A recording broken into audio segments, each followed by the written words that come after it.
Not everybody's leaving early because what we have to say is obviously the most important for the day, and I was told earlier on.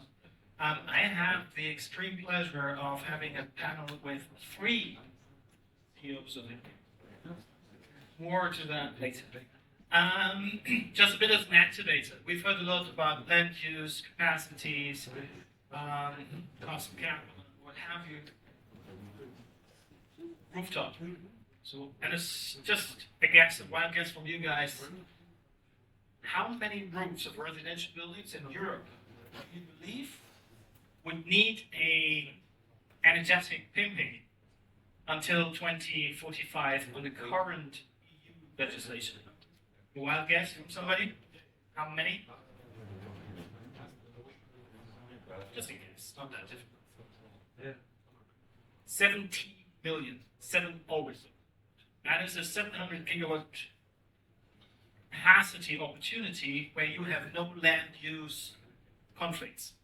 Just to bring it into perspective. Now, we've heard a bit about EPC and pricing and market outlooks. We've heard about single-use projects instead of integrated, and we've heard something about how to best finance. And as if it was planned, we will hear exactly those things. So Lars is actually going to take off and give us a bit of a market outlook and say, okay, where's the market going and why EPC pricing may actually decrease further, where the opportunities lie. I would say that then Martin would step into the game in terms of private capital markets and the opportunity for the financing, not only of Rooftop, but renewables in general.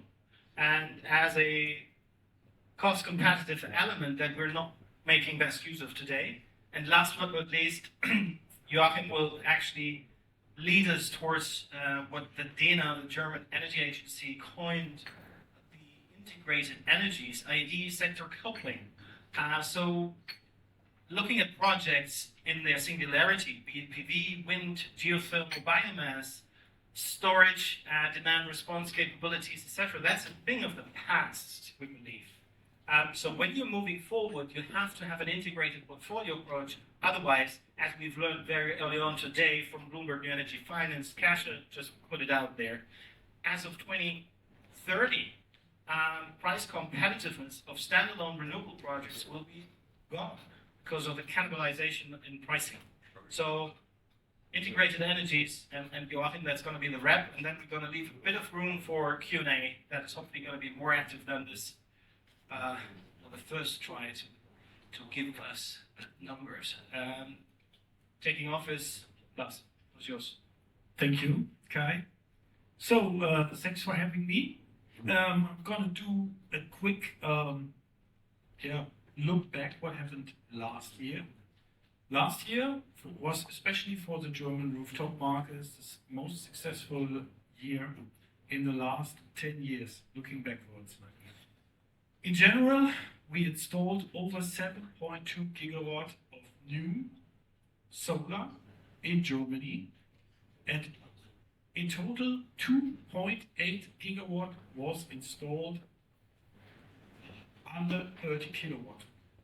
That's a plus of over 60% in the residential market in Germany. We always talk about the change that has to become for the energy use, and everyone can make his own impact, especially if he owns a roof. And this is what we have seen with this plus of 60% of new installed system compared to 2021. With this extensive growth, we have seen a lot of problems because no one was ready for that impact. From, let's say, mid of February with the Ukraine war starting, all the requests for solar has gone up because it's typical human nature. If there's fear, you need to protect yourself, and people have been starting investing in their own solar systems. This boosted a whole sector, the residential market, so we had to come up with warehouse solution. The logistics needs to be behind it. The installers raised prices. There was a shortness on inverters. There was a shortness on panels. We have seen prices going up. We have seen the system prices going up as well. And we needed to get new employees. Of course, in Germany, there's a shortness on skilled installers and even skilled workers are needed. Besides this growth, we have even recognized a massive growth in the commercial sector of over 60% as well. The commercial, for me, starts after 750 kilowatt, so plus. But we have seen a decrease in the, let's say, medium-sized roof market by 30%. That was the fact for last year. So all this had been very, very promising numbers, growth. But what is happening now, 2023? Everyone is still fighting to get new employees, and what we see right now is that numbers are going down. So sales, especially in the residential market, and there are a few of you here with me.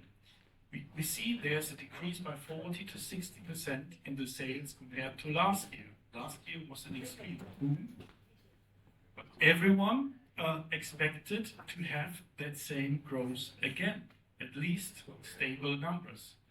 So that's my outlook for the next year.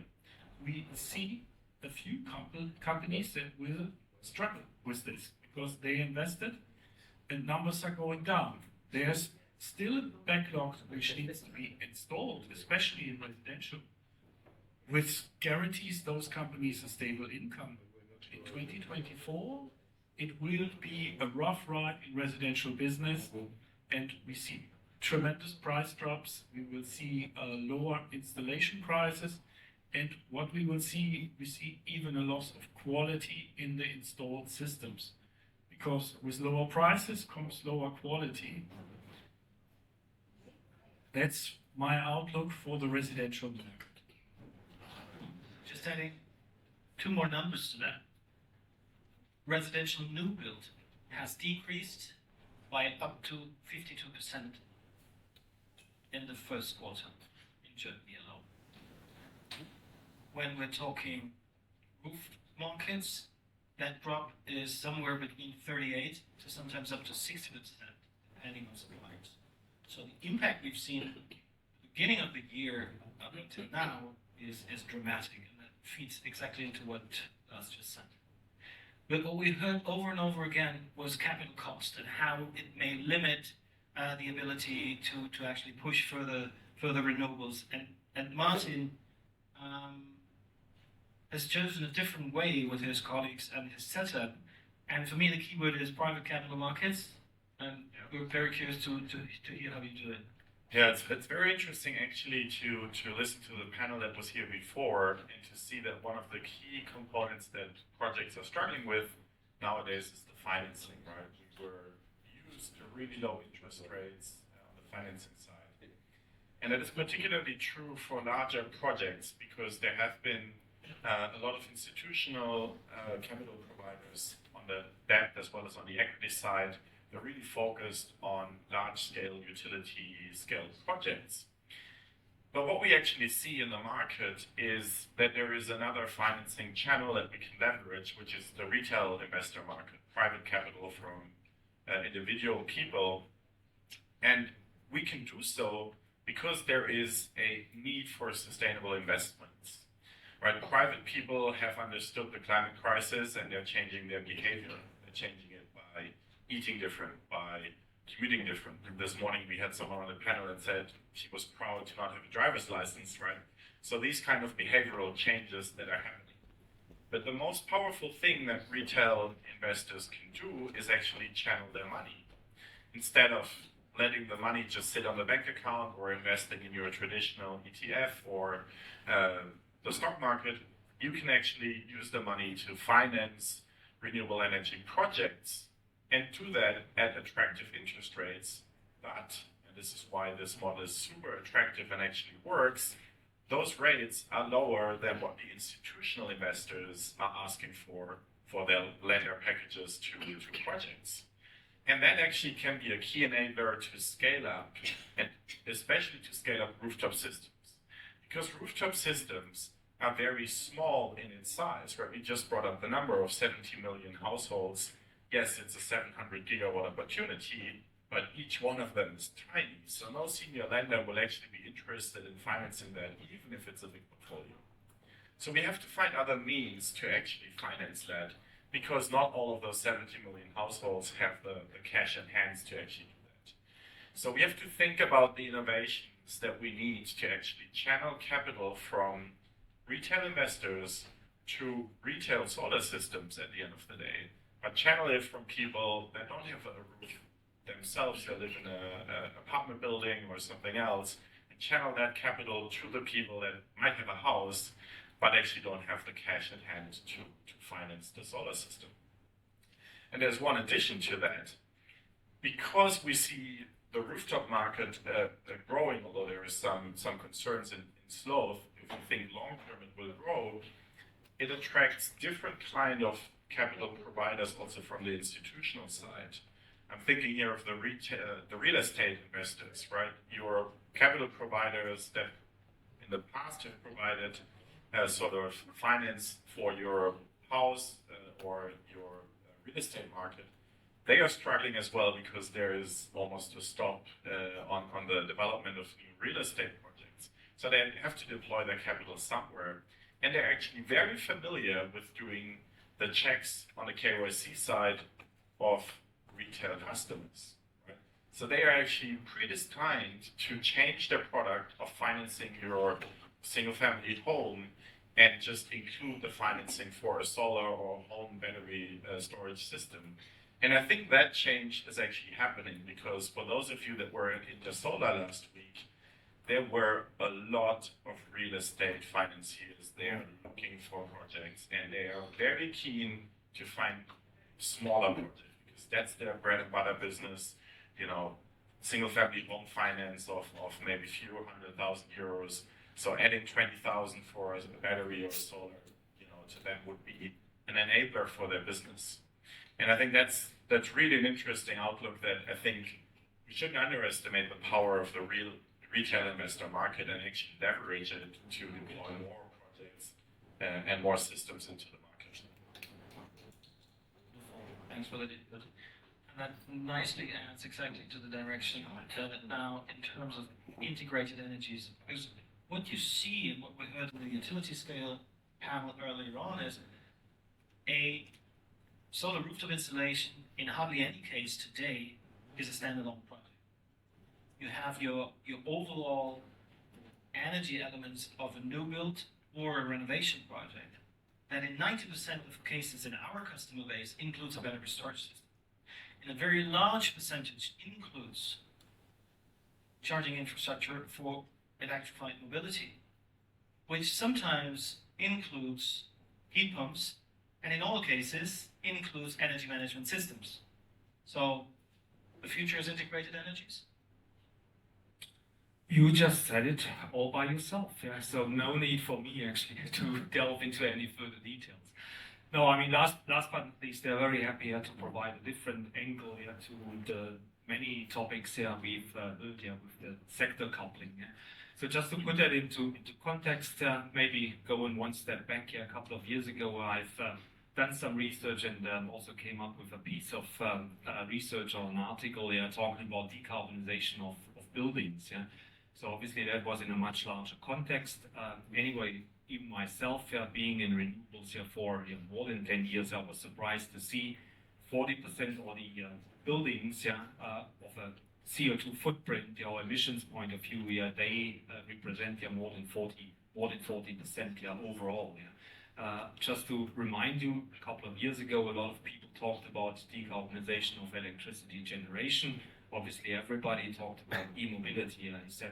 But not that many people were talking about decarbonization of buildings.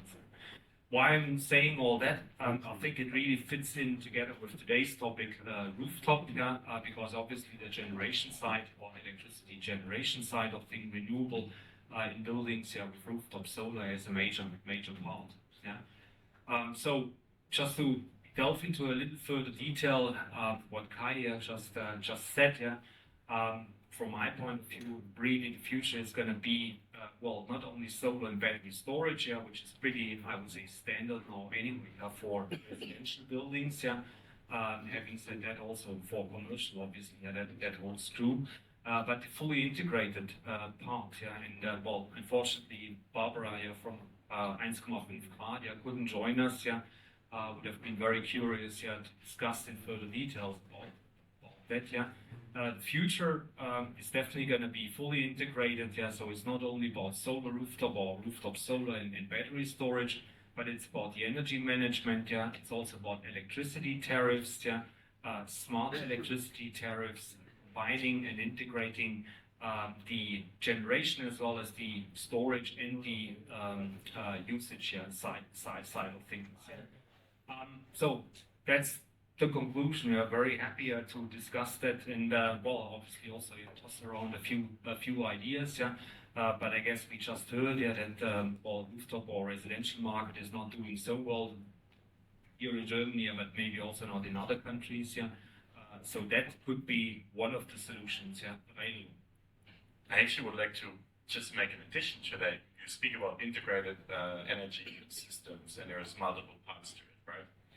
And from an investment perspective, that's adding a lot of value, right? Because if I just invest in the solar PV system, I may be having difficulties in my forecast because of maybe some curtailment on the system or less usage in the household than anticipated, less direct use. But if I add it with a battery storage solution, I have eliminated that risk. And then you might say, oh, there is a risk on the battery system itself from a technological point of view. Yeah, but with a nice battery management system, that risk can be reduced. And then if we add a charging point for the electric vehicle, use the electrical vehicle battery, I have another de-risking factor because I have more flexibility in my system to shift around my loads, so to optimize it, that financially the user and owner of the system, which might be the homeowner, gets much more value out and has a much smaller risk profile. And that's actually super interesting for an investor because investors think in risk all the time, right? And so not technologically it makes a lot of sense, but also to de-risk investments and to drive down those high interest rates that we're seeing at the moment. So would you say, Martin, that there's something to gain and to learn from a European banker's perspective, looking into the financial structure in emerging markets, because that's where you do your main business, right? And it's obviously working. So is there something to gain and to learn? Yeah, I would actually also say the other way around, because in emerging markets there is so many more risk factors that the financial markets have sort of accommodated dealing with that in a different way than in Europe, where the only risk is really how strong is your financial taker, right? But yeah, certainly from a technological perspective and from where we stand in Europe as a market, on the rooftop side of things, we are in many things more advanced, right?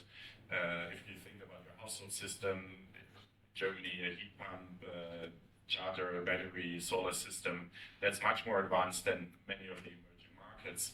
So we can learn from the technology side of things and then adapt that to the financial markets as well. Lovely.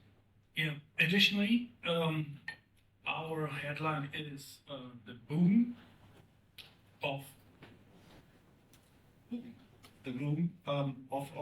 the solar room. So what we can learn right now, after over 20 years of the EEG, yeah. So we see right now even residential roofs going out of the scheme. That this is a reliable technology. So this is something that we can communicate into new markets that are looking into residential solar.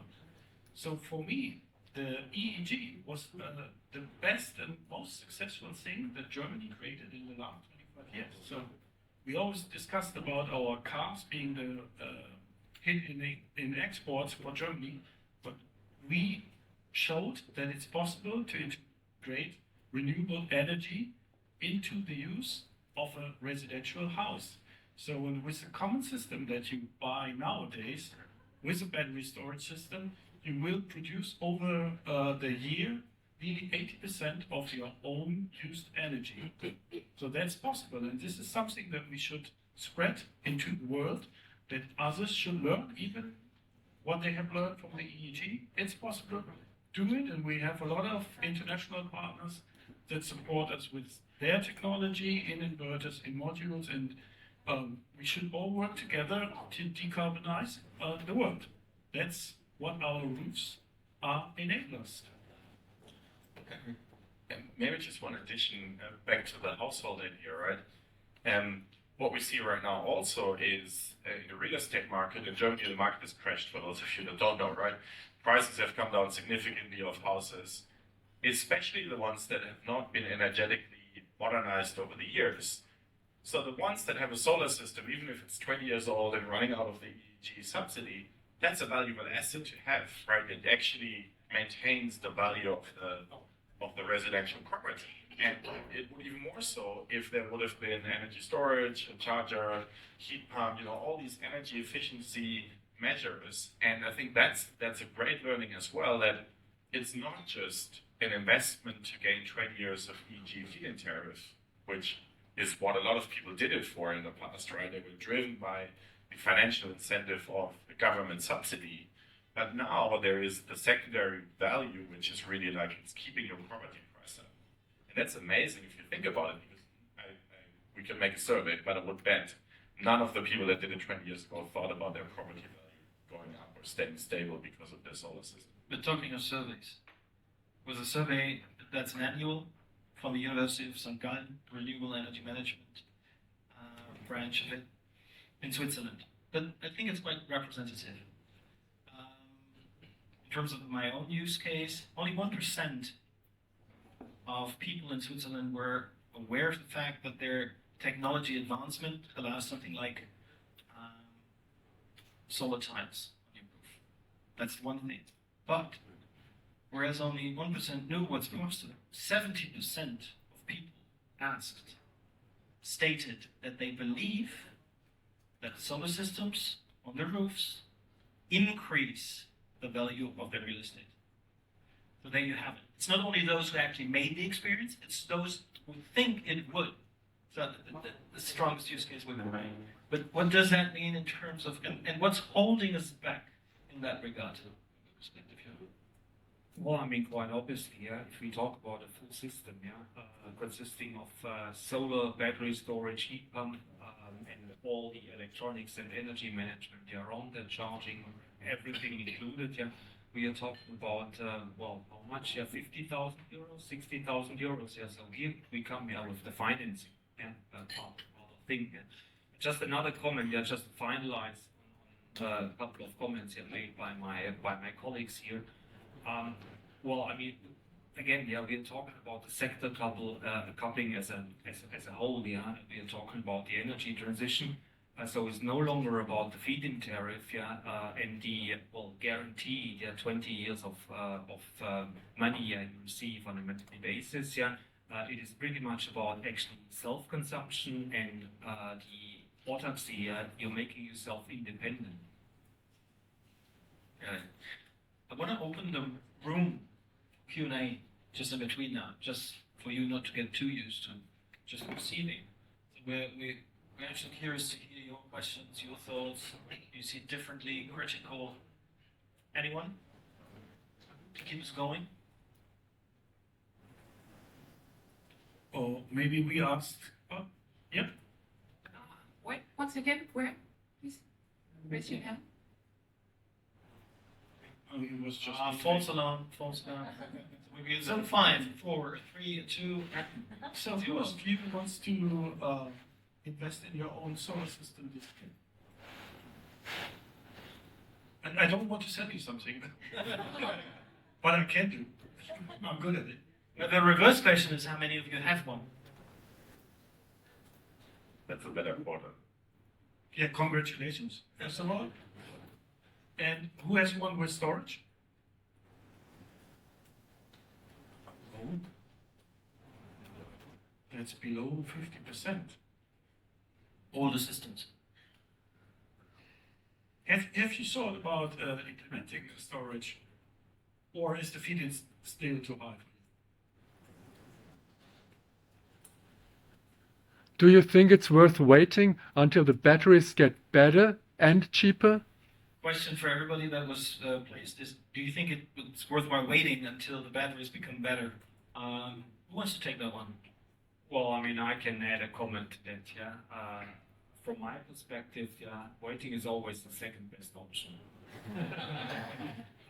Well, that's a personal opinion. Very obviously, well, I mean, I'm getting the point here. Battery storage is still fairly new technology. Yeah, prices are still coming down here, etc. Yeah, but it's like buying a computer here. From my point of view, yeah, the features and what you get here for what you pay for today. Yeah, in the next 6 months, they will be completely different. Yeah, so you have to have a look at it right now. Yeah, and decide whether it makes sense or not. Yeah, from a financial perspective, but also in terms of like. Well, we talked about increasing value of the property and many different things. Yeah, people maybe have not thought about yet in the past. And the question was more or less about the technology or about the refinance.